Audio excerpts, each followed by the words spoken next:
Morning guys আমি ইয়াত আজি একত্ৰিত হৈছোঁ অসমৰ কুটীৰ শিল্পী বিখ্যাত শিল্পী আমাৰ জুবিন দা তেখেতৰ শ্ৰদ্ধাঞ্জলি অনুষ্ঠান ইয়াতে অনুষ্ঠিত কৰা হৈছিল। ইতিমধ্যে শ্ৰদ্ধাঞ্জলি শেষ হৈ গ'ল।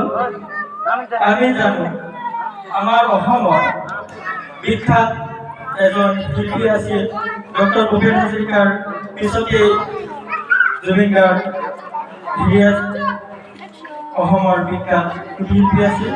আমাৰ অকল যুৱক যুৱতীটো নহয়, ডেকা বুঢ়া বুঢ়ী যিমানেই আছিল সকলোৰে প্ৰিয় আছিল জুবিন গাৰ্গ।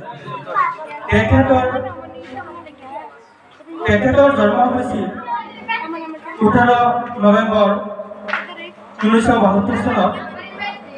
তেখেত কম সময়ৰ ভিতৰতে মৃত্যু আঁকোৱালি ল'লে।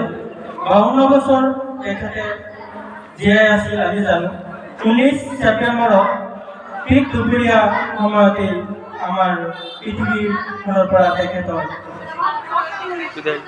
শেষ নিশ্বাস ত্যাগ কৰিছে।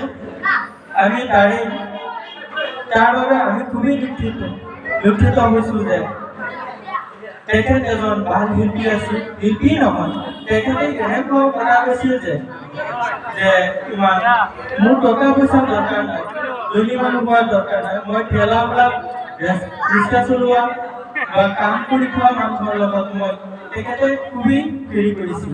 তেখেত ধনী বা বহুত কোটি টকা থকা মানুহৰ লগত কমি ঘূৰিছিল আৰু আমাৰ যুৱকসকলৰ ইমানেই হেৰি আছিল যে তেখেতক চাই পেলাই উঠি আহিছিল যুৱকসকল, আমাৰ অসমৰ যুৱকসকল উঠি আহিছিল।